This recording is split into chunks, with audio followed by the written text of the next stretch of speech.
Welcome to Intuitive Art Sales. This is the show where I, Jessica Craddock, am going to teach you how to source your art marketing from within.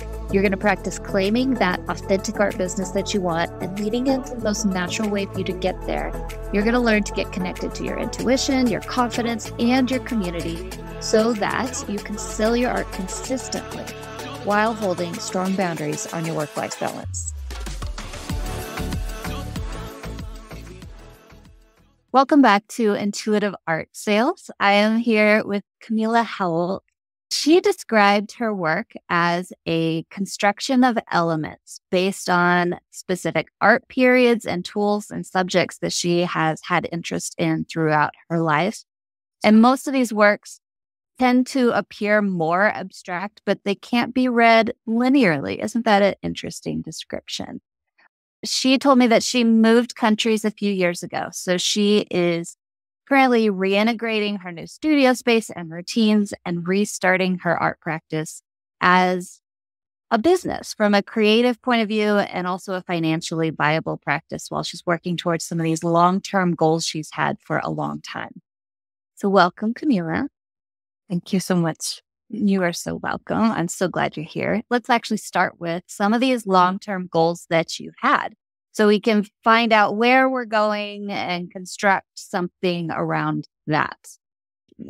For me, the sort of a nice position would be to work with my artwork full-time as a fine art business. I'd like a gallery representation, and I'd like also to be able to do larger pieces than I'm doing now. They are part of the practice is quite large, but I'd like to go into all pieces and maybe room pieces that are bigger than what I am making at the minute. Also to go back to sort of the beginning of my practice, which was very installatory, made with installations, using the space, using spatial components to sort of enable the viewer to move in and out between the artworks. And that's always been something I liked. Yeah, I love installation. Yeah. But the elements are also individual. So it's also possible to just have one image and look at that if you like. Right. So before we move into what's the difference between what you're making now and what your highest vision is, can we go actually just a bit deeper into that? Because you said gallery, but you also said, and I can always picture an installation in a gallery. That makes sense to me. That's a little easier. But in a home, what would that highest vision look like? Can you give me an example? In terms of was someone having one of my pieces at home or? Right. So you said, yes, you can view it just as a piece and great, we can do that. But also you said, what I really would like to do is move into having multiple pieces that work together where you move in and out of that. Is that something that you see being in a home or no? Only some of, I think mainly the wall pieces, but also depending on the sculptural aspect and how big and what kind it is, those are possible and also to take home, has been in the past. But you're right, that can be a challenge sometimes if you do installation art. It can. Yeah. But also, before we think about the challenges, I just want to explore if anything were possible, what would it be? How would it look? What would you pull together? And I know that it would change over time and each, let's call it a piece, would be a little bit different. But if you could go create something right now that was in alignment with whatever you want to make, what would that look like? I'm very fond of the sort of oval or egg-shaped format. And I have already done a few also that are a little bit more free-form. We're actually talking about a wall piece, but which can, depending on the possibilities, they can be wall pieces or they could be free hanging pieces. So, which means that they would have two sides. They would have a work on one side and the other. That kind of piece I've done in the past, where I had 24 works hanging in a room, a bit like a forest of images that you could walk in and out of. And I had two different sort of compositions.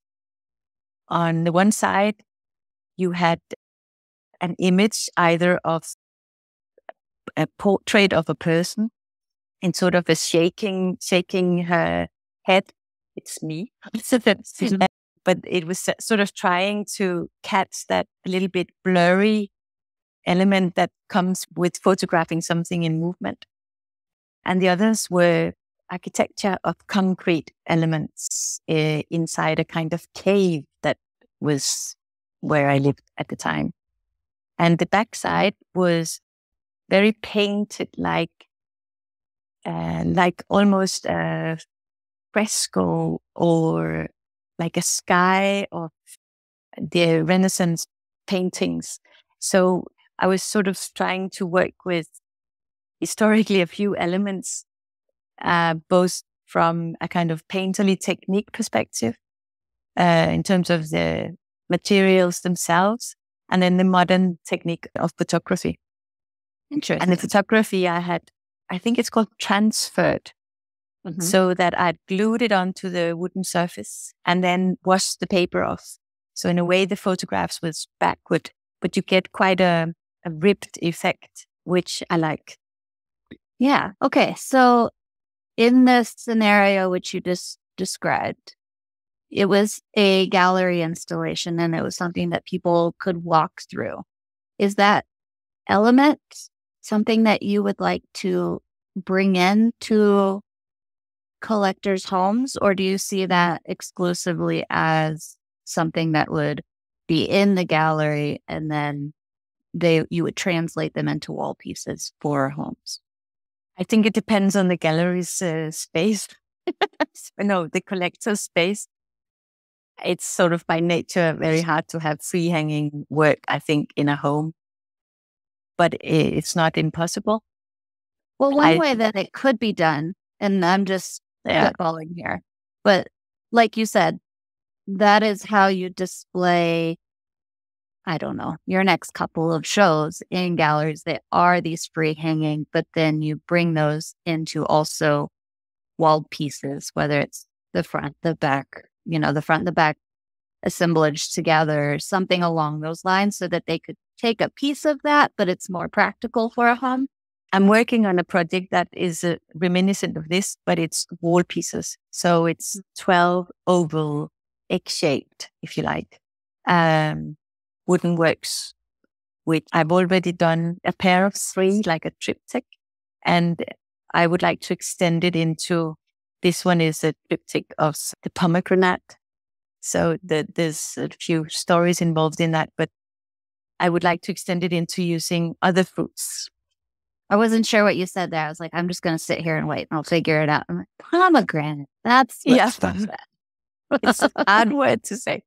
That's okay. That's okay. Okay. So you're describing to me that you're already sort of moving in the direction that you have been wanting to move. Is there anything missing in between the vision and what you are currently doing? Or do you feel like you're on track?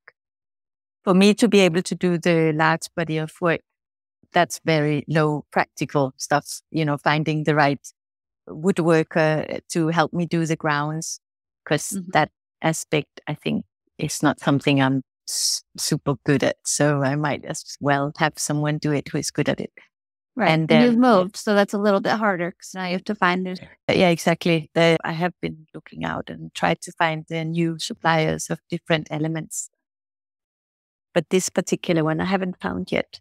So that's one aspect. And then there's the financial. I have a few applications out for this project because I think it's a very time-consuming one and also a bit costly in the sort of cost of the different elements that goes into making them.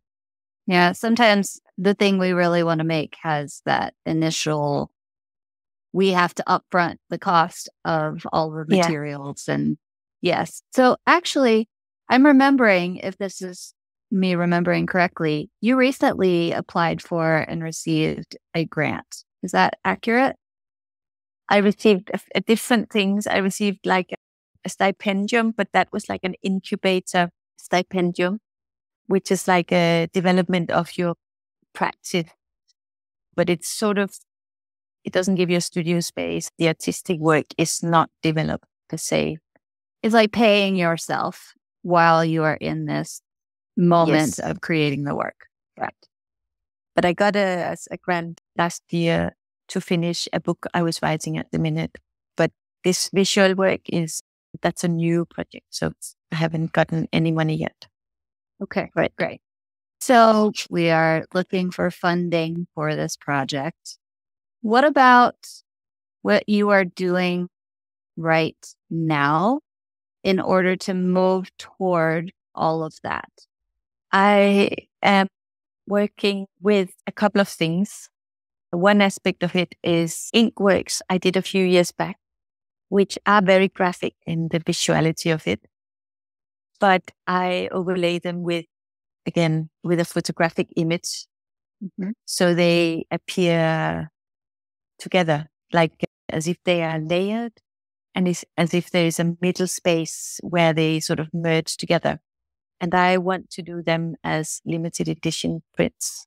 And that's one aspect. And the other one is that I am doing another body of work, which are based on some works I've done over the last few years as well, which are called Love Letter, which are also inks on paper, but they have been transformed into braille, but for aesthetic reasons and for code reasons. So you are, what I think I'm hearing is you are stepping stone. You are doing the level of what you can do now to create the work that you want to create, even with this higher vision of what I'd really like to do is this, but you are doing some version of that with what you have at the moment. Yeah. Both in terms of space and functionality and yes. Okay. And you said, I want to sell them as limited edition prints. The first body of work that you described. So how do you feel on a scale of 1 to 10 with your comfort level of the audience that you have and the way that you describe your work and how you're marketing it and all of those parts and pieces, the business side of it, if you will? How is all that going? This year, I decided to, and it came out of wanting to, let's backtrack a little bit, because for the last 10 years, I've been writing alongside doing my visual practice. But the writing was always an attempt to do what I do visually, but with words. I think it was out of this frustration between the abstraction of it and what was really going on inside of it. At the same time, I really wanted them to be merged as well at some level to try I agree. And give everything, to have everything in one. And that's not succeeded quite yet, but I'm still working on it. Oh, we're going to work on that, but keep going. Yeah. Okay. But it meant that I have a lot of short stories that I've written all over the years, and I wanted to share them on Instagram, but I don't like just words in Instagram. For me, it's visually unsatisfactory. So I decided to take a photograph every day and then write a piece of this short story. So I divided the short story into 365 days and, that I knew how much words were needed more or less. And then I took a photograph every day of wherever I was in terms of architecture, because the main guy in the story is an architect. And that worked well in terms of routine and in terms of just doing it and not thinking about it too much. That worked really well. And I came to the summer and I had, I think, a break for the summer. And in that period, I signed up with you and I started working a bit differently with my art. And I thought I really need to start using my artwork more. The photography is not my practice. It's a tool I use. And I like to use it to merge it into the other work, but rarely on its own. Some of it maybe there's some requests for them. So maybe, but for me, it's a little bit of a complicated matter. So I just started to use more my images, and then still with this short story, but that got complicated because my artwork, visual artwork I shared, had nothing to do with the short story. So right now I'm sharing this story for the end of the year in stories, just by themselves with no photographs or anything. And then I have started to share my work and to share writings I did in relation to my work. And that I'm trying to continue working on, but it's to do with information. It's not really targeting anyone in particular or going towards sales. So it doesn't have sort of that aspect of it. It's showing what I do, but it is not. So you feel like you are just putting things out there, but there's no, I'm using quotes, strategy behind creating the art sales. That's right. Okay, great. But I want to first of all say I am proud of you, because even though you feel like I don't really know what to do or how to do it, you're still doing something. A lot of people just freeze and not do anything. I used to, so I get that. Yes. Yeah. So let's talk about assets. When I say assets, I'm particularly thinking about marketing assets. So Instagram followers. Do you have an email list? I know that you've moved, but do you have what you feel to be some sort of community in your new space? Or would you be interested in tapping into that community from your old country? Or like, what's happening in terms of what you've already established? I have the largest community I have is probably on Instagram. I used to be on Facebook as well, but I've closed that down because it became a bit too many different pages. And I wanted to try and focus on one and try and get strong one place, and not thinking that I had to share everything everywhere. That got into my head in a bad way. So I decided to sort of close most of them. So the only one I'm focusing on right now is my Instagram. And that's also the largest space for people I don't know. Then I have a newsletter as well. It's not very, very large, but I have kept a newsletter going for more than a year now, on a weekly basis. On a weekly basis? Yeah, but with 4 months a year off. So I take, like right now is a month off, October. It's a month off. But that's kind of in my planning. So I really worked to try and get something solid. It's sharing creative processes, images, my work. And at one point I tried to sell an English translation of my Danish book that I published a few years back. That wasn't massively successful. But it was a good lesson. But it also, I got a little bit cold feet because I realized that I had no clue about what this process was. And that set me back in the sense that I didn't really continue trying trial and error. I went down the other route I told you about, trying to get out of the uncomfortable feelings around visibility and sort of speaking about my work. And I tried to sort of make a foundation inside of me before I decided to go for sales. How's that foundation doing right now? Much better. Yeah. Okay. I mean, it got me to take it seriously, to find a mentor, business mentor. And I have a community as well here in Malmö with different areas. Of course, it takes time to get to know people, but I am establishing it, and it's growing and also deepening, of course, because you get to know people in time.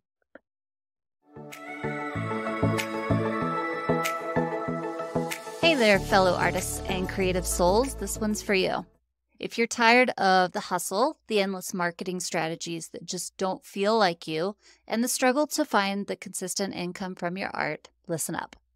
I want to introduce you to the Consistent Income for Artists program.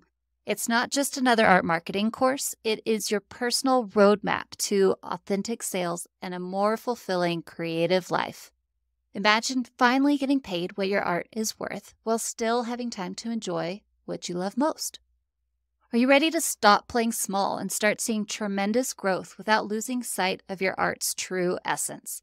It's time to become a better artist, not just in your creations, but in your marketing too. And let me tell you, we've all been there, feeling the self-doubt creeping in, burning out, playing small.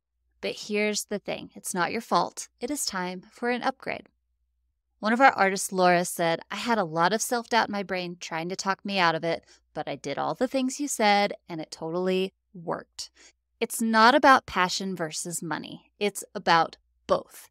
So join us and discover the secret to selling your art authentically, building confidence, connecting with your dream buyers, and creating a structured yet flexible marketing plan. I'm Jessica Craddock, and I have helped countless artists like you make 3 times more in their art sales within the first year. My Consistent Income program focuses on growing as a person just as much as the doing so that you can actually get ahead of the game this time. This program is for you if you're ready to make your big vision a reality, connect with the right people, and build a community that fuels your creativity. It's time to trust yourself. Get out of your comfort zone and leave the world a little bit more beautiful with your art. Don't settle for mediocrity if you can have more. Sign up for Consistent Income today and let's redefine your artistic journey together. You've got this. I've got your back. If you want more information, you can either visit my website or check out the show notes from this podcast to learn more and take the first step towards artistic success.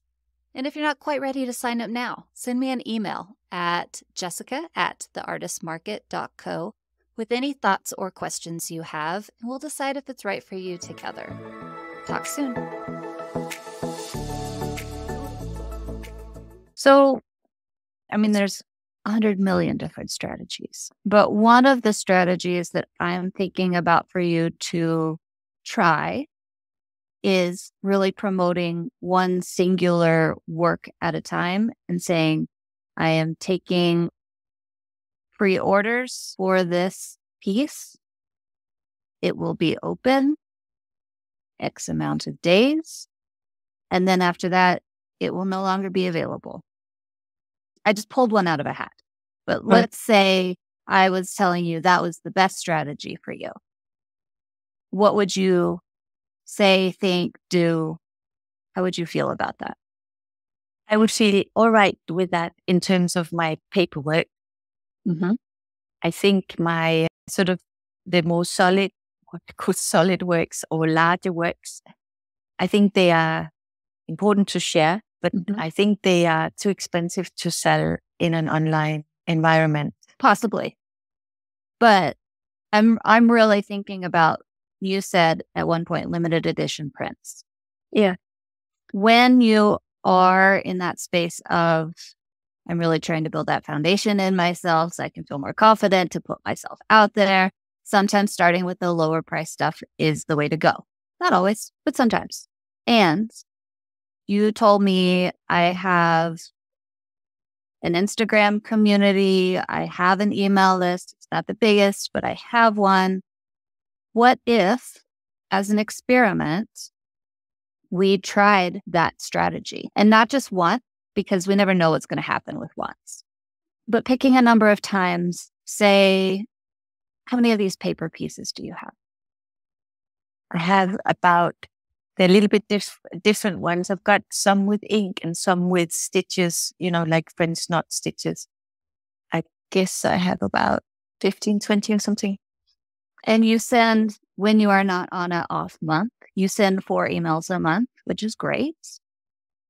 What if we said, as one strategy for the next 12 months, we pick our 12 favorite and we feature one per month. We talk about it in email 1 and in email 2. And then in email 3, we say it's open for pre-orders for the next 7 days.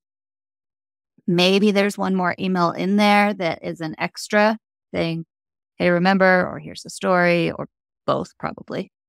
And then the last one is 24 more hours remain to get this print. And again, we can play with this, but I'm just spitballing here. So that would give you once a month, a 7-day window, both in your email and in your Instagram, to promote the pre-sale of that print.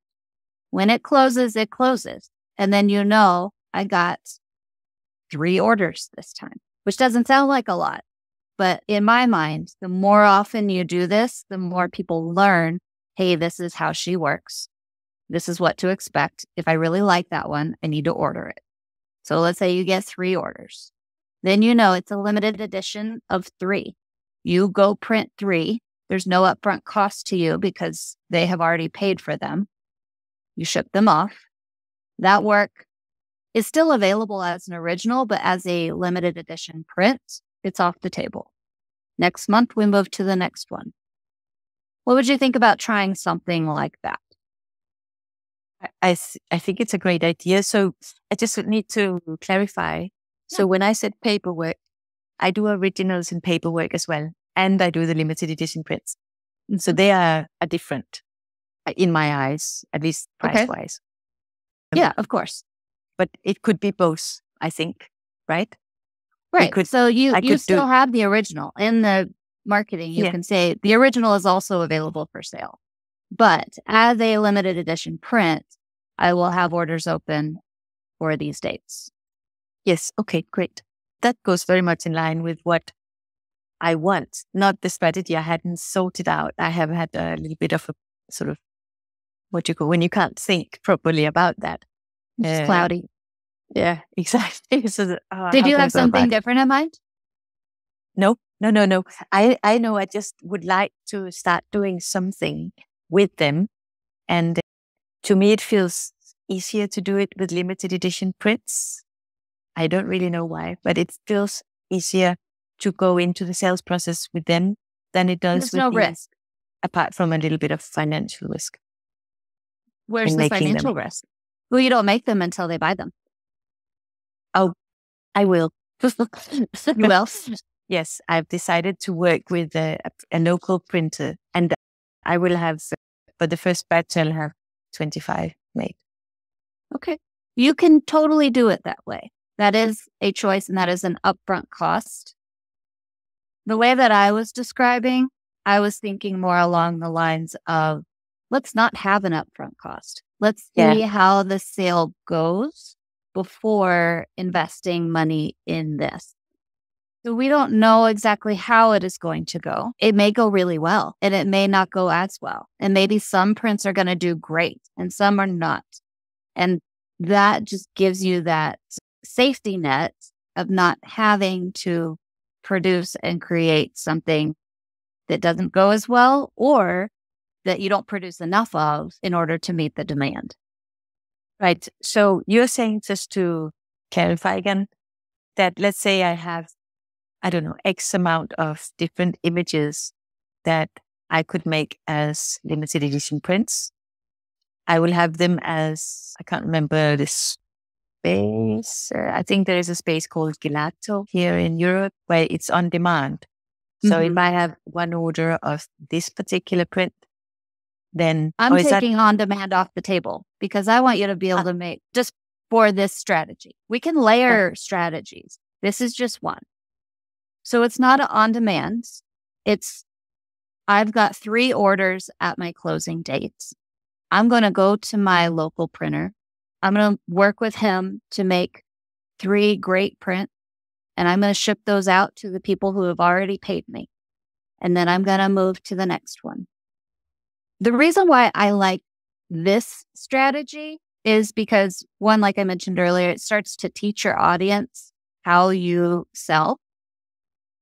But also, by saying, I'm going to do this 12 times or 8 times, depending on if we want to take those month-long breaks, it gives you, how do I describe this better? So one thing I like to talk about is that bucket. Remember, I'm going to hold my pins out of here right here so I can illustrate. Okay. So we've got this bucket. And if we do one release with 3 emails and 7 posts, I don't know, whatever it is, then we've put one drop in the bucket to see what happens. And if we make all of our decisions based on that one drop, we don't have a whole lot of information. And let's say that one failed massively. No one bought anything. And then we're like, oh, well, we're just going to quit because nobody bought anything. But instead, it takes 12 or 8 or whatever drops to actually fill this bucket to have the information that we need. And the other part of that is every time we do one, we could try something a little bit different. So this time I sent 3 emails and I did 7 social posts. That worked well or that didn't work well. So the next time that I do it, what can I shift? Do I need to send an extra email? Do I need to do a live? Do I need to reach out and tell friends that I'm starting this new thing where every month I do a limited edition and this is the one I've got this month. And if you're interested, let me know. Like what strategy can I add or subtract from what I just did? So it's almost like creating a pattern that you can repeat. And the more you do it, the more you'll learn what worked well. So you can add that or subtract something else. Yeah. I mean, the reason why I sought to do it with this other image and to do either X amount of pictures would be like putting all my eggs in one basket, if you like, without knowing. And that's a possibility too. You can put all your eggs in one basket if you want. But I don't know if it's going to work, you see. Right. Yeah. I know that people have liked this image a lot and I have had some requests and that made me think that work because I hadn't made it for that reason when I first made it. And that got me thinking that this could be one way of using my sort of manually painted works with a bit like the wooden boards I told you about with the photography and the painted element. So I started to think in this way. But I do think that there is maybe a point in making at least, if not to make a smaller batch first time round, if I'm not able to just do 3 or something. Somewhere in between. Yeah, exactly. Let's say you've got 3 orders versus you said, I'm going to upfront the cost of 25. Instead of saying this is only available as a limited edition print for these days, and then it's going away forever. You could say, but it almost kind of cuts you off at the knees, but you could do it a couple of times and see how it works. I've got 10. And if you are sure that you want one, you'll want to pre-order during this time period, and then I'll be sending them off on this day.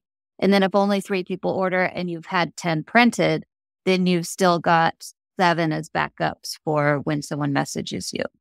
It may not be as effective because there is not that cutoff, but it might be. The opposite reason is, let's say it went really well and you said, I've only got 10 and now you've got 20 people who want it. Then what do we do? And then we can figure it out, but there's that possibility as well. My idea for this strategy came from a painter and, I wish I could remember his name, but I was following his work for a long time. I hadn't seen it pop up in my Instagram in a while, but I would get emails from him every so often and it would say, hey, this weekend, this one's available, and then it won't be after that. And I just loved it because it really gave me a feeling of, oh, geez, if I want this guy's work, this one in particular, I need to jump on it. And that's what I tucked that one away and put it in my brain for later. And it's an interesting someone who would need it. Yeah. It's an interesting thought, Jessica, because I reuse work that hasn't been sold. So I take these works and I will, if they're made on wood, I'll sand them down and or alter their shape so they won't exist again. Or like with my old ink paintings, I've got a couple left from when I did them first. And I am not intending to sell them because they are my own. So they don't really exist as originals, but they could exist as limited edition. So in that sense, it is an interesting framework that, if you want these works, they are available now, but they may not exist in the same frame or in the same way in the future. Right, exactly. So we need to wrap up, but I want to ask you to commit to something that you are comfortable with. Would you like me to help you with that? Or do you think I can, like, based on what we just said, I can make a commitment. Oh, I can make a commitment from what we've spoken about. That I'm excited about the idea. Great. I have to just go back and think when we finished here, but I'd say at least 8 months and maybe 10. I think I need the 2 winter and summer months, but 8 or 10 months. It may mean that I organize myself differently in terms of the newsletters. And I think we spoke about that last week, about doing blogs instead of doing intense emails, so that, that same thing though. Same idea. That whole blog is about that one piece. Okay. Yes, that's a good idea. And it actually fits in with something else, another kind of work I'm doing, which has to do with stories around my work. Perfect. Yeah. My favorite thing about marketing is when you have all these different elements, but you start to pull them together to just be one cohesive idea, so you don't feel so scattered and they can all work together. Yeah, I agree. That sounds really nice. We already went over the reasons why to commit for a longer period of time, but I want you to get your feet under you for this rotation that we are doing. So the next, let's see, this is visibility. The next month is nurture. Next month is sales. The next month is wrap up. For at least the next 2 months, I want you to try this idea. If you feel like you're getting a hang of it and it is not so overwhelming, we can add more, then we can layer on another strategy. But for at least the next month or 2, let's really hone in and try to do this one well. Once we have a little bit of a process, if you want to try adding on something else, we'll add on something else. Yes. Great. There are some details I probably would like, but I can take that in our meetings outside, Q&A stuff. But definitely, I think that sounds like a really good entry point to something I found a bit daunting. Perfect. And so Camilla is in my consistent income group program, if you're wondering what she is referring to. And I can leave a link to that in the notes as well. But Camilla, where shall people look for you? How do they find you? Where do you want them to go? To my website, which is camillahowalt.net, or on my Instagram, which is also Camilla Howalt. So let's spell it. Camillahowalt.net. Yes. Okay, great. So if you want to find versions of her work or sign up for her email list, anything else they'll find there? Her blog. Very well. You are starting or are continuing? Continuing, although it's in its early stages of what is there. Okay. Awesome. Great. Well, thank you so much for being my guest, Camilla. Thank you, Jessica. Bye-bye. All right. Bye-bye. And I also want to do a shameless plug. I am looking for more guests because I don't want to do seasons anymore where sometimes I just have to talk and sometimes I have to find people to be guests. I just want to talk to people. So if you have any interest in being a guest on the show, we are going to link that application in the show notes. Please apply, even if you're scared, even if you don't know what to talk about. I don't care. We'll pull it all out. All right. So do that. Go visit Camilla's website and we'll see you next week. Thank you so much for listening to this episode. If you haven't yet, be sure to hit subscribe so that you can get new episodes loaded straight onto your